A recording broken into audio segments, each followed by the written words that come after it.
ప్రియమైన దేవుని పిల్లారా, ప్రభువైన యేసుక్రీస్తు వారి పేరట ప్రతి ఒక్కరికి శుభాభివందనాలు తెలియజేస్తా ఉన్నాను. ఈ ఉదయకాలం దేవుని యొక్క వాక్యాన్ని చదువుకుందాము. పరిశుద్ధ గ్రంథము నుండి ద్వితీయోపదేశ కాండము 8వ అధ్యాయము 10వ వచనాన్ని చదువుతున్నాను. నీవు తిని తృప్తి పొంది నీ దేవుడైన యెహోవా నీకిచ్చిన మంచి దేశమును బట్టి ఆయనను స్తుతింపవలెను. దేవుడు తన మాటలు మనందరి కొరకు దీవించునుగాక. ఆమెన్. మనము ఆయనను స్తుతించుట మంచిది అని వాక్యం చెప్తుంది. స్తుతించుట దేవుని పిల్లల పని అని లేఖనం చెబుతుంది. మన్ను ఆయనను స్తుతించదు, సజీవులు ఆయనను స్తుతిస్తారు అని దేవుని వాక్యం చెప్తుంది. ఆయన తన పిల్లల యొక్క స్తుతులు అవి ఆయనకు సింహాసనంగా ఉంటాయని వాక్యం చెప్తుంది. ఆయన పిల్లలు ఆయనను నిత్యము స్తుతించే నోటిని కలిగి ఉంటాము అని కొందరు కోరుకుంటా ఉన్నారు. మరికొందరు మా ప్రాణముతో, మా అంతరంగమున సమస్తముతో ఆయనను స్తుతిస్తాము అంటారు. దేవుడు వారికిచ్చిన రక్షణను బట్టి స్తుతించేవారు కొందరు. దేవుడు మనకిచ్చిన దేశమును బట్టి స్తుతించాలి. దేవుడు మనకిచ్చిన ఈ దేశంలో ఇచ్చిన కొండలు, లోయలు, వాగులు, నదులు, అగాధ జనములు కలిగిన దేశాన్ని దేవుడు మనకిచ్చాడు. అందును బట్టి మనం ఆయనను స్తుతించాలి.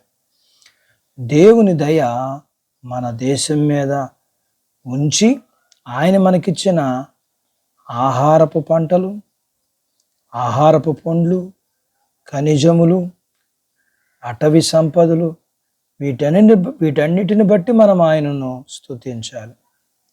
దేశం అంటే మట్టి కాదు, దేశం అంటే మనుషులు. దేవుడి చేత సృష్టించబడిన మానవులు, రాజులు, అధికారులు వారి బాధ్యతలు నెరవేరుస్తూ వారు దేశానికి చేస్తున్న సేవలో వారు ఎంతో ప్రయాసలు ఓర్చి వారు తమ జీవితాలను దేశానికి అంకితం చేస్తూ సేవ చేస్తున్నారు. ఇలాంటి మంచి దేశమును దేవుడు మనకిచ్చినందుకు ఇలాంటి వారిని బట్టి మనం దేవునిని స్తుతించాలి. దేనిని గురించి బాధపడక ప్రార్థన, విజ్ఞాపన, స్తుతి చేస్తూ దేవుడు ఇచ్చిన దేశమును బట్టి దేవుణ్ణి మనం స్తుతించాలి. ఇలా దేవుడు మనకిచ్చిన దేశము, మనుషులు మరియు సంపదను బట్టి మనము ప్రతి విషయములో దేవునికి కృతజ్ఞతాస్తుతులు చెల్లిస్తూ మనము దేవుని చిత్తము నెరవేర్చేవారిగా ఉండాలి.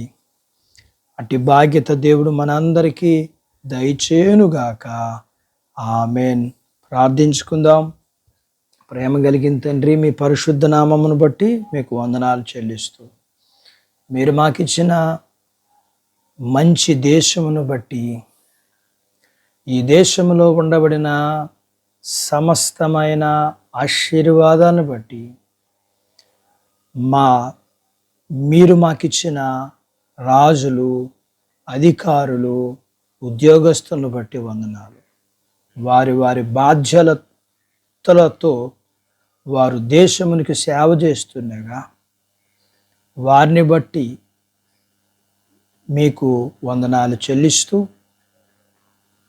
అయ్యా మీరు మాకిచ్చిన వాటన్నిటిని బట్టి, మీరు చేసిన మేలులన్నింటిని బట్టి మీకు వందనాలు చెల్లిస్తూ, ఇంకా ఈ దేశమునికి, ఈ దేశ ప్రజలకి మీరిచ్చిన సమస్త ఆశీర్వాదాల కొరకు మీకు స్తుతులు చెల్లిస్తూ, వాక్యం వింటున్న మీ పిల్లలందరి జీవితాల్లో కూడా మీరు మీ ఆశీర్వాదాలు అనుగ్రహించమని యేసు ప్రభువారి నామములో స్తుతించి ప్రార్థించి వేడుకుంటున్నాను తండ్రి. ఆమేన్. దేవుడు మిమ్మల్ని దీవించునుగాక. ఆమేన్.